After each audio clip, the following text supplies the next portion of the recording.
TVC, a TV do Correio da Manhã.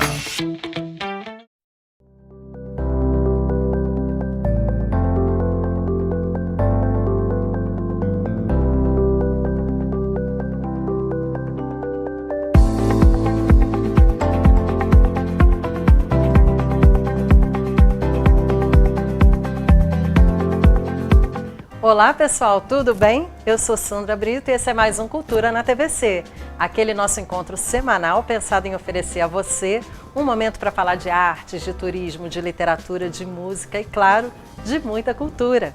E você pode sintonizar a TVC em Petrópolis no canal 16, em Nova Friburgo no canal 5, em Teresópolis no canal 21, em Três Rios e Paraíba do Sul no canal 3 e em Pati do Alferes no canal 16.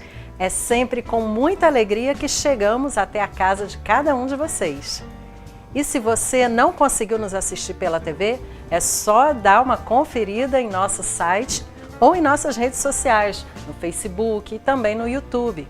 Procure por TV Correio da Manhã. Lá você encontra toda a nossa programação, bastidores, notícias e muito mais. Já o meu Instagram pessoal é @SandraBritoWriter. Venha conhecer nossas páginas e interagir conosco também por lá. E no programa de hoje você vai ver uma visita ao Museu Andes em Montevidéu, uma entrevista com a escritora Márcia Lamino, que vai falar conosco sobre seu mais recente livro. E no quadro Trilhas Literárias falaremos sobre mais um grande nome da literatura, Eduardo Galeano. E você é nosso convidado especial para o programa de hoje. Faremos um breve intervalo e voltamos a seguir. Não saia daí!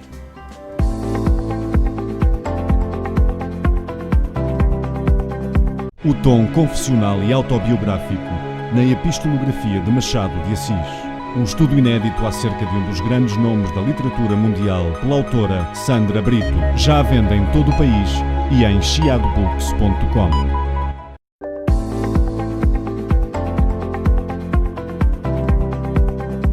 O Museu Andes 1972 conta a história de sobrevivência de um acidente aéreo nos Andes em outubro de 72, que acometeu os membros de um time de rugby uruguaio. O avião deveria seguir rumo a Santiago, mas colidiu com a Cordilheira dos Andes quando sobrevoavam um vulcão entre o Chile e a Argentina. A maioria da tripulação era de jovens com cerca de 20 anos, além de familiares que os acompanhavam. Dos 45 tripulantes, 25 morreram imediatamente e outros não resistiram às condições do local, às temperaturas, os ferimentos, as avalanches e, claro, a fome. Ao final de 72 dias, restaram 16 sobreviventes, que aguentaram as severas condições e lutaram incansavelmente por suas vidas. O museu foi criado para homenagear as vítimas e contar a trajetória dos heróis dos Andes. Nós estivemos na capital uruguaia e vamos contar essa história para vocês. Bora assistir!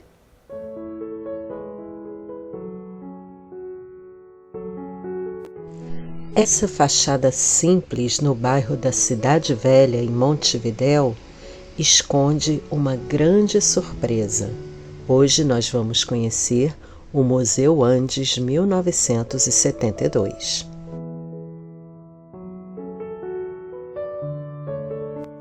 Logo na entrada, o visitante é convidado a assistir um vídeo que conta a história de um acidente ocorrido no ano de 1972 na Cordilheira dos Andes.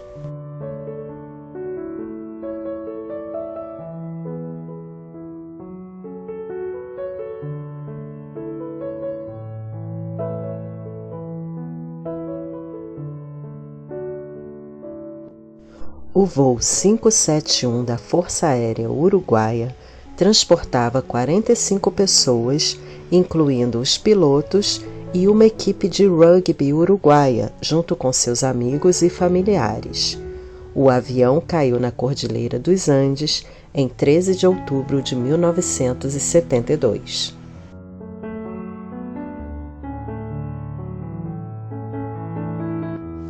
Cerca de um quarto dos passageiros da aeronave morreu imediatamente após o acidente. Outros foram morrendo devido ao frio e aos ferimentos. Havia pouca comida e nenhuma fonte de calor, obrigando os sobreviventes a enfrentar condições climáticas extremas a mais de 3.600 metros de altitude.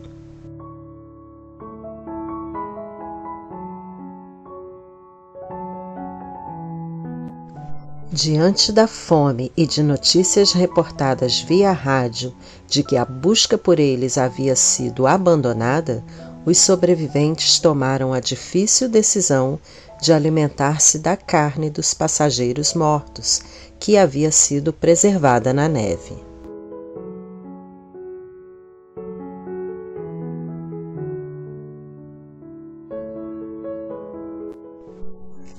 As equipes de resgate, que já tinham desistido das buscas, tomaram conhecimento da existência de sobreviventes 72 dias após o ocorrido, quando os passageiros Fernando Parrado e Roberto Canessa, depois de uma caminhada de 10 dias através dos Andes, encontraram um chileno que lhes deu comida e, em seguida, alertou as autoridades sobre a existência dos outros sobreviventes.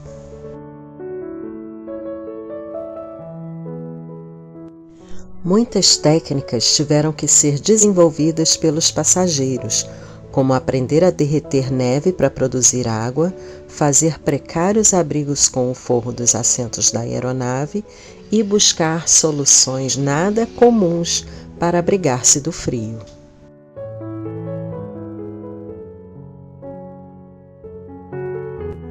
Essa impressionante história de superação e sobrevivência foi contada no filme Vivos, além de inúmeros documentários e livros que retratam o assunto.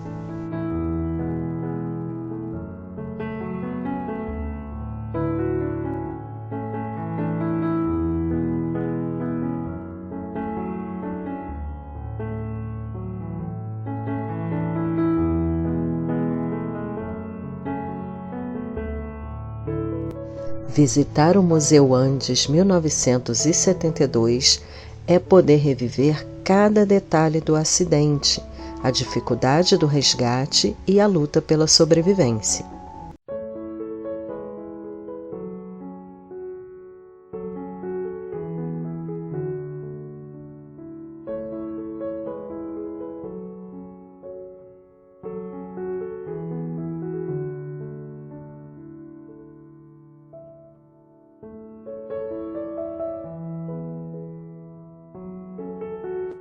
O museu exibe diariamente uma extensa coleção de documentos, fotos, vestimentas e até partes do avião. O museu ainda conta com uma linha do tempo que mostra os registros do acidente e do período em que os sobreviventes aguardavam o resgate.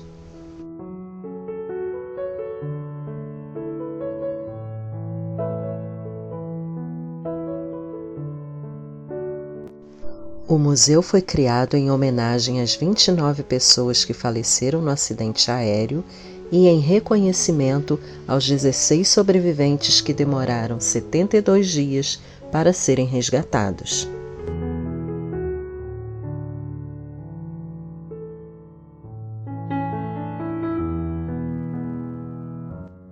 O Vale das Lágrimas, como ficou conhecido o local do acidente aéreo, guarda até hoje uma cruz de ferro sobre os destroços do avião, para homenagear todas as vítimas daquele terrível acidente.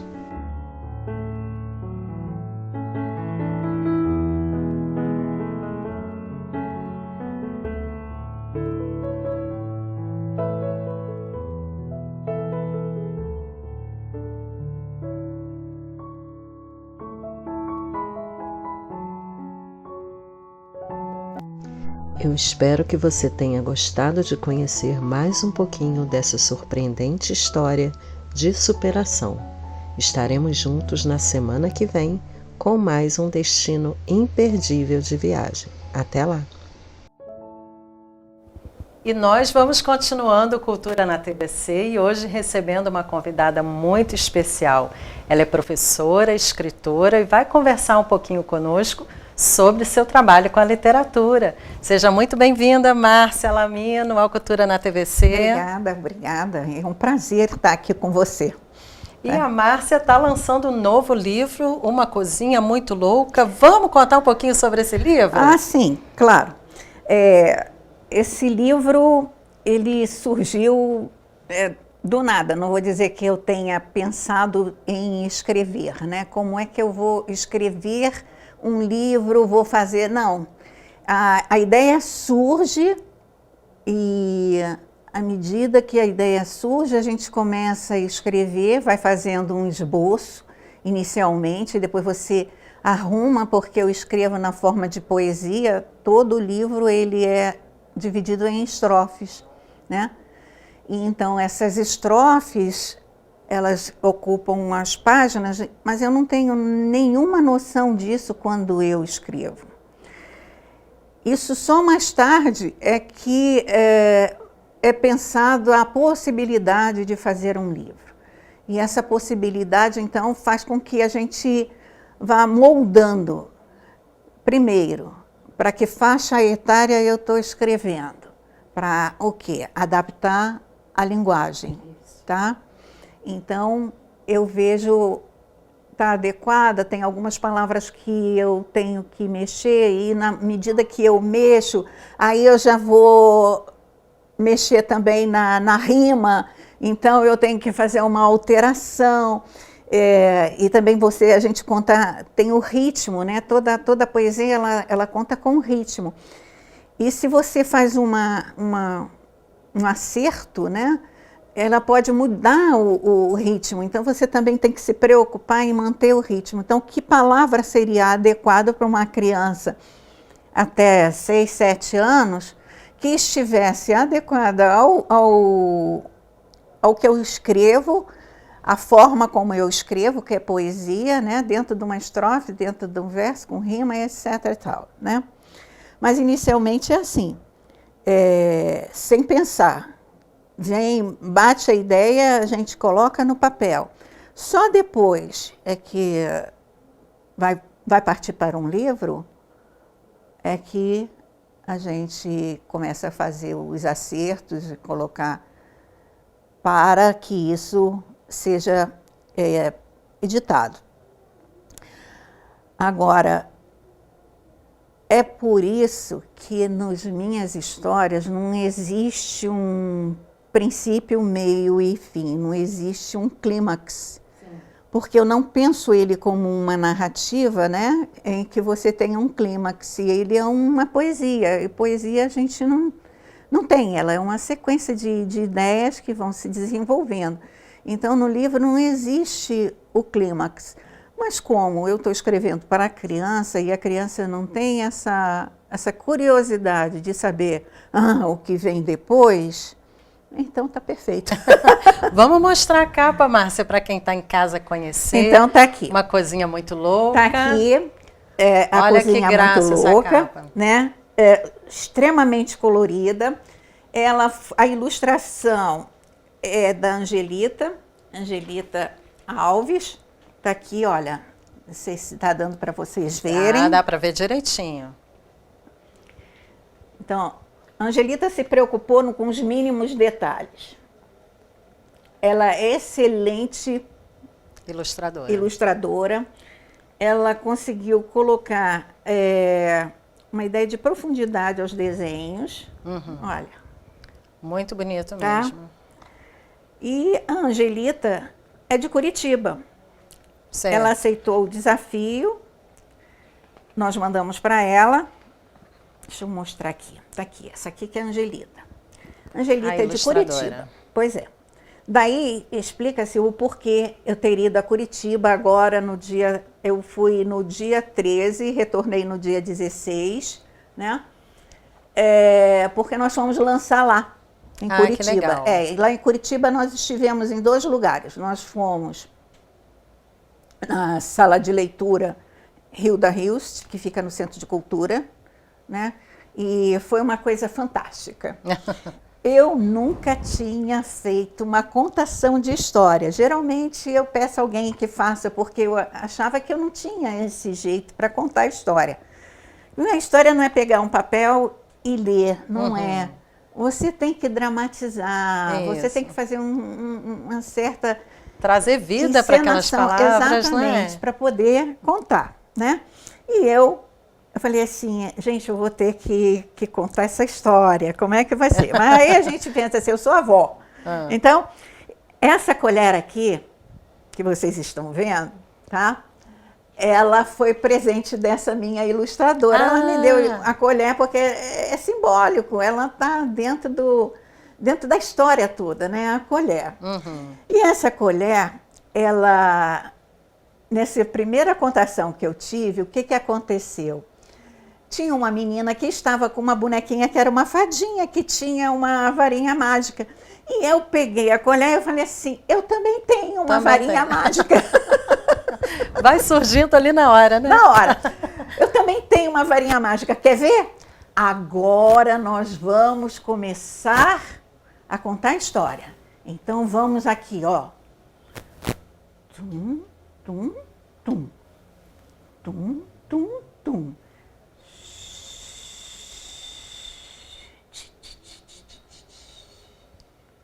E foi, deu certo. As crianças adoraram. Tá vendo? E ela passou a ser meu mascote. É claro. Então agora a colher que eu ganhei da Angelita passou a ser o meu mascote. Já né? acompanha em todos os lugares. Me acompanha, eu vou contar e é a minha varinha mágica. E as crianças parecem que ficam encantadas realmente com esse preâmbulo, né, que a gente faz. E eles vão acompanhando, vão encantados. Eu disse, é um estado de magia fantástico, sabe? É um transe, né? É uma coisa... Mas esse não é seu primeiro livro, né, Márcia? Não. Em 2021, nós que eu estou dizendo, eu e a Catarina Maú, da Bem Cultural, né, nós fizemos... Ela me falou assim, Márcia, você tem uma poesia que é perfeita, é uma história perfeita, tem início, meio e fim, é uma narrativa e tal. Eu falei, é mesmo? Aí foi o mesmo processo, o processo que eu fiz com esse livro, eu repeti na cozinha, né? A história do berçário. A história do berçário, ela é uma história baseada num filme que eu via quando criança e me tocou de tal forma que eu trago ela até hoje, né? Contava a história de umas crianças que ficavam num lugar no céu, mas aí eram crianças, meninos, meninas, vestidinhos bonitinhos, esperando a hora de serem chamadas, e aí eles se transformavam para o nascimento. E a história, então, agora dentro dessa modernidade, dentro da contemporaneidade, eu falei, não posso fazer, não tem meninos e meninas. Meninos e meninas, eles não são definidos. Então, comecei a contar a história, né, do berçário. Berçário do céu. Né? Berçário do céu. Um lugar muito especial que fica escondido lá em cima, entre as nuvens, né? E ele, nele moram crianças.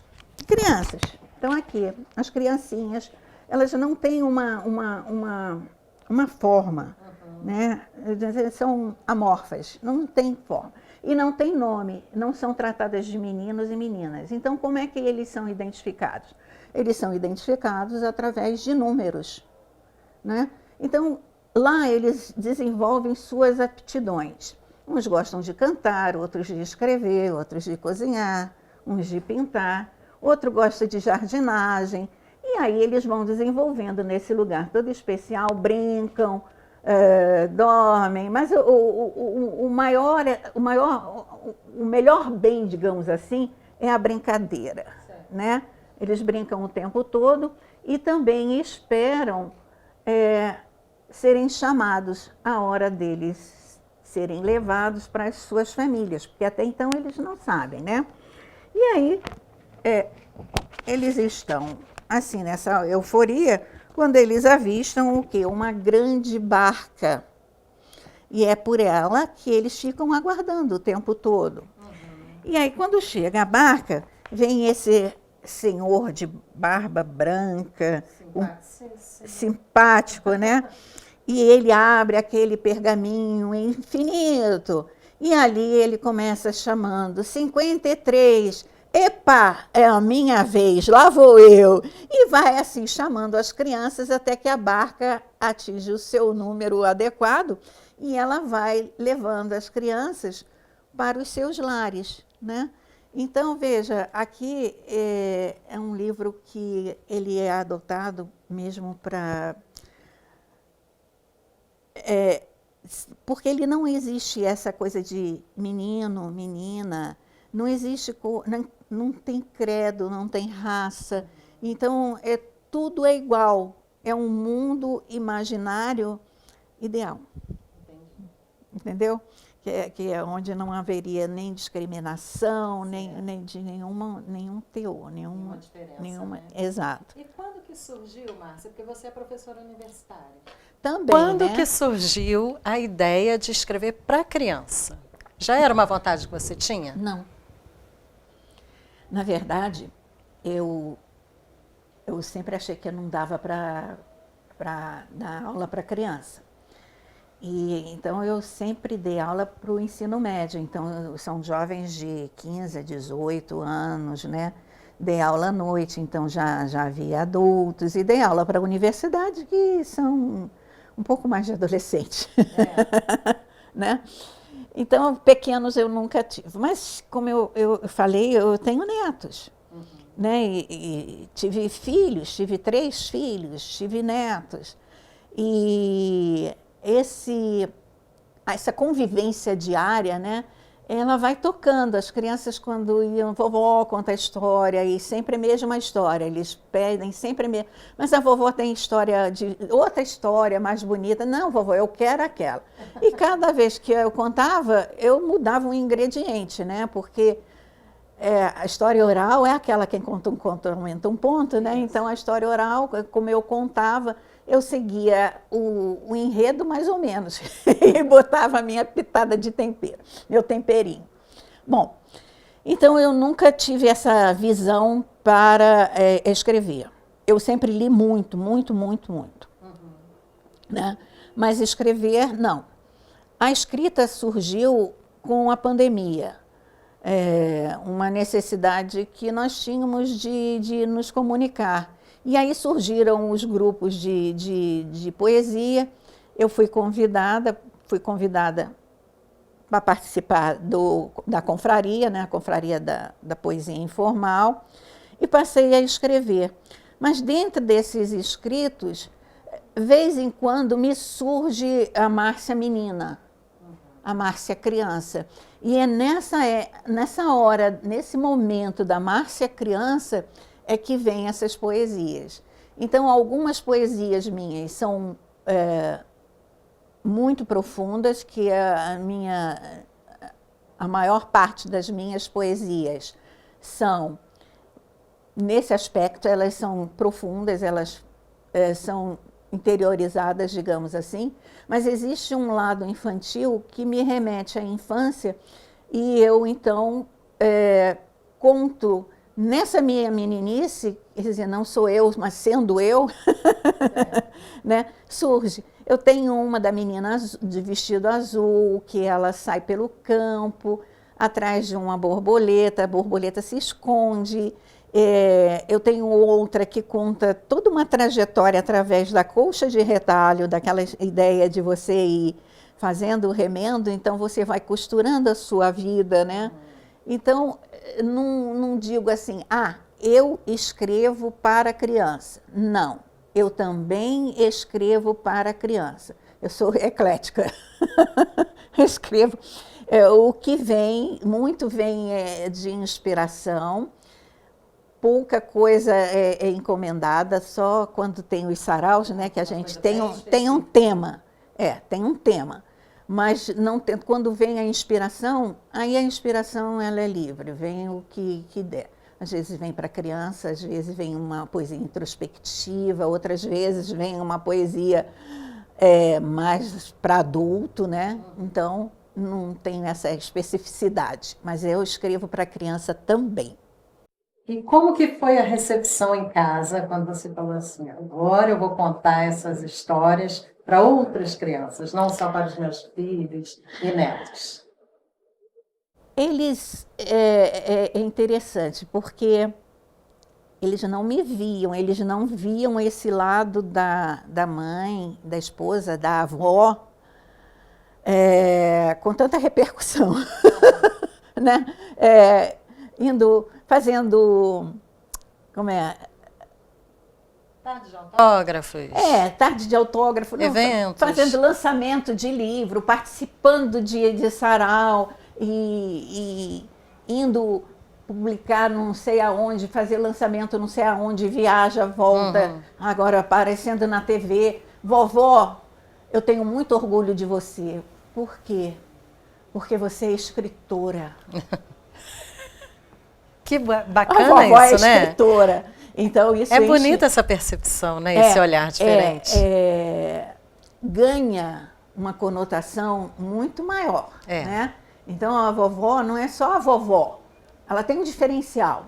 É a vovó escritora, né? Vovó, você...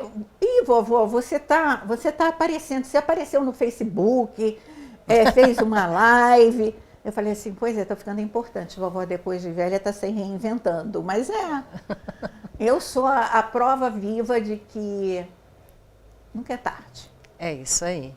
E quem se interessou, Márcia, como é que faz para comprar seus livros, adquirir? Onde que eles estão à venda?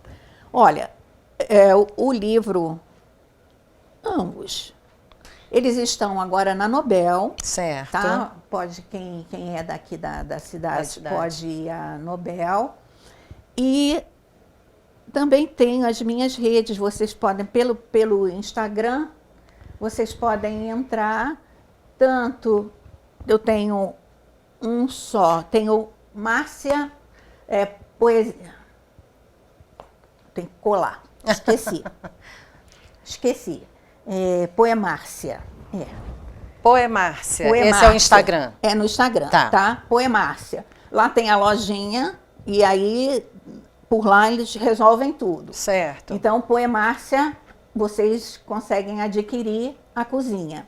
E na página do berçário, eu tenho a página do berçário, tá? Não fiz uma página específica, mas eu fiz o Poemárcia, porque o Poemárcia aí, então, abrangeria tudo que eu faço dentro do livro, né? As lives, as entrevistas, os autógrafos, então tá tudo lá, dentro de Poemárcia. E no berçário eu tenho, no Instagram também, né? Eu tenho a página do berçário, onde vocês poderão adquirir. Ou na Nobel, que agora está à venda. Já está lá à disposição. Tá? E, Márcia, quais os próximos passos? Você pretende lançar outros livros? Olha... O que você pensa? Como eu falei a você, tudo é um de repente. Súbito surge. No momento, a gente está já com uma programação para setembro. Isso não quer dizer que nesse ínterim eu não faça contação em escola, essas coisas. Agora que eu me vi contando, estou livre e solta. Abriu mais uma janela. Então, mas em setembro a gente tem uma programação, no dia 5 de setembro nós vamos estar na Bienal. Certo, que legal. Né? Então vamos fazer a apresentação do Cozinha. É uma cozinha muito louca. Vamos apresentar, vamos, né, mostrar lá na Bienal o livro A Cozinha Muito Louca e estarei respondendo às perguntas, né, que surgirem e dando autógrafo para aqueles que adquirirem o livro na Bienal, né? Então, por enquanto, de programação, eu tenho essa data, 5 de setembro. Certo. E isso não quer dizer que no mês de agosto eu fique parada, mas por enquanto é o que eu tenho, né? Tá ótimo. E respondendo a sua pergunta, os próximos livros, aí depende da minha intuição, porque quando eu fico pensando, vou escrever sobre isso, vou escrever sobre aquilo, não sai. Mas tem que vir naturalmente. Tem que vir naturalmente, mas isso significa, eu estou alimentando, sem querer eu estou alimentando. E aí quando vem, já vem pronto. Isso aí. Né? É assim que funciona. Márcia, eu estou muito feliz em ter recebido você aqui. Nossa, a gente sempre traz autores, pessoas que fazem música, todo tipo de artista, para que a nossa região possa conhecer os talentos locais e também para que a gente possa divulgar esse trabalho.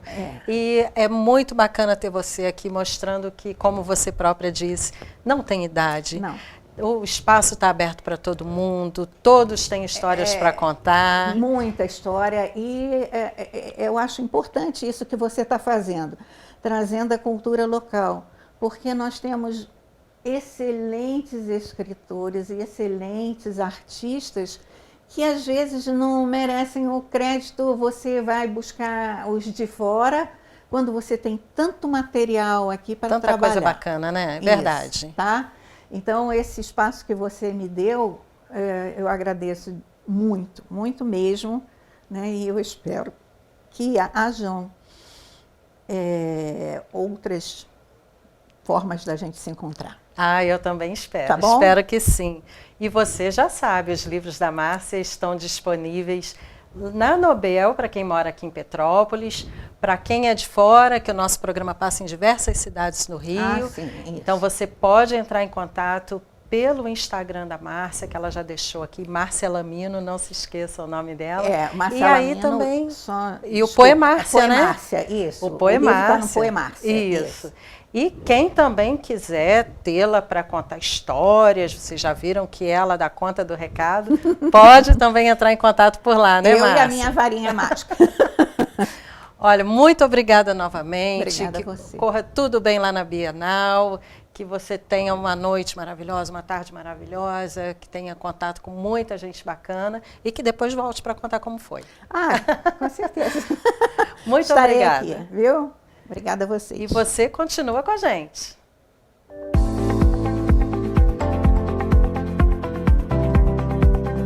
O tom confessional e autobiográfico na Epistolografia de Machado de Assis. Um estudo inédito acerca de um dos grandes nomes da literatura mundial pela autora Sandra Brito. Já à venda em todo o país e em chiadobooks.com.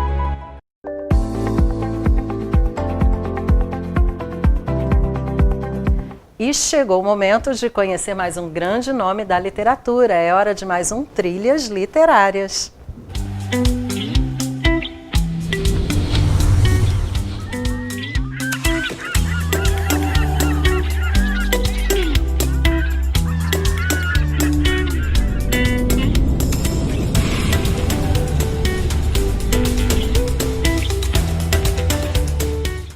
O nosso homenageado de hoje foi um escritor e jornalista uruguaio, autor do livro As Veias Abertas da América Latina, uma obra que exerceu profunda influência no pensamento da esquerda latino-americana. Estamos falando de Eduardo Galeano. Eduardo Germán Maria Hughes Galeano nasceu em Montevidéu, no Uruguai, no dia 3 de setembro de 1940. Descendente de família de classe média de formação católica, pensava em se tornar jogador de futebol, mas percebeu que não tinha tanta habilidade assim, aquela necessária para isso. Futuramente, o menino viria a escrever muito sobre seu esporte preferido. Galeano acabou exercendo trabalhos diferenciados, como caixa de banco e datilógrafo. Embora aos 14 anos ele já houvesse enviado uma charge para o jornal El Sol, do Partido Socialista, sua carreira na imprensa só se firmaria na década de 60, quando se tornou editor da revista Marcha, ao lado de colaboradores como Vargas Llosa e Mário Benedetti. Após o golpe de 1973, foi preso em decorrência do golpe militar em seu país e teve que se exilar na Argentina. Em 76, foi adicionado à lista dos condenados pelo Esquadrão da Morte de Videla, para o qual teve que partir novamente, só que dessa vez para a Espanha, onde escreveu a trilogia Memória do Fogo, uma espécie de revisão da história da América Latina. Publicou As Veias Abertas da América Latina, livro que marcaria várias gerações e que foi censurado pelas ditaduras militares, tanto no Uruguai quanto na Argentina e também no Chile. Este trabalho propôs uma história da América Latina em termos de descolonização, um tema impensável nos discursos dominantes. Na Argentina, fundou a revista cultural Crises. Galeano retornou a Montevidéu em 1985. Com outros escritores e jornalistas, eles fundaram o semanário Brecha. Em seu trabalho como jornalista, Galeano sempre esteve empenhado em levar o leitor à reflexão. A obra de Galeano nos chama a estabelecer uma frente comum contra a pobreza, a miséria moral e material. Suas obras transcendem gêneros ortodoxos, combinando documentário, ficção, jornalismo, análise política e história. Em 2006, Eduardo Galeano ganhou o Prêmio Internacional de Direitos Humanos através da Global Exchange, instituição humanitária americana. O escritor foi investido doutor honoris causa pela Universidade de Havana, El Salvador, pela Universidade Vera Cruzana do México, pela Universidade Nacional de Córdoba, na Argentina, pela Universidade de Buenos Aires e pela Universidade de Guadalajara, México, entre outras. Eduardo Galeano faleceu em Montevidéu, no Uruguai, no dia 13 de abril de 2015. Galeano nos deixou um impressionante legado literário. Entre as obras mais importantes do autor estão Os Dias Seguintes, de 62, China, 1964, Crônica de um Desafio, Os Fantasmas do Dia do Leão e Outros Relatos, de 67, Guatemala, Clave de Latinoamérica, 67, As Veias Abertas da América Latina, 71, Vagabundo, 73, A Nossa Canção, 75, Conversas com Ramon, 1977, Dias e Noites de Amor e de Guerra, 78, A Pedra que Arde, 1980, Vozes de Nosso Tempo, 81, Memórias do Fogo, tomo 1, 2 e 3, 82, 84 e 86, Aventuras dos Jovens Deuses, de 86, O Livro dos Abraços, de 89, As Palavras Andantes, de 93, O Futebol a Sol e Sombra, de 95, De Pernas pro Ar, A Escola do Mundo ao Avesso, de 98, Bocas do Tempo, 2004, Espelhos, Uma História Quase Universal, de 2008, Os Filhos dos Dias, 2011 e Mulheres, Antologia, de 2015. O escritor uruguaio recebeu inúmeros prêmios ao longo de sua carreira. Entre os mais importantes estão Prêmio Casa de las Américas, de 75 e de 78, Prêmio do Ministério da Cultura do Uruguai, em 82, 84 e 86, American Book Award, em 1989, o Prêmio Slig Dagerman, de 2010 e Prêmio Alba de las Letras, de 2013. E vamos ler juntos uma frase desse genial escritor. Os cientistas dizem que somos feitos de átomos, mas um passarinho me contou que somos feitos de histórias. Eduardo Galeano. Galeano é um grande escritor, não é à toa um dos mais importantes e reconhecidos autores latino-americanos. Ficam então nossas dicas de leitura e, claro, semana que vem estaremos de volta para mais um Trilhas Literárias. Até lá!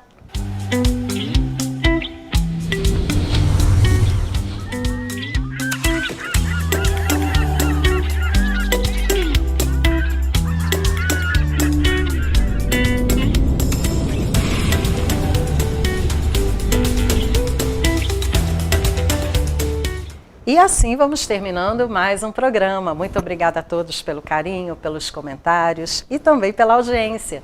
Temos um encontro marcado na próxima semana para mais um Cultura na TVC com Sandra Brito. Até lá. Tchau, tchau.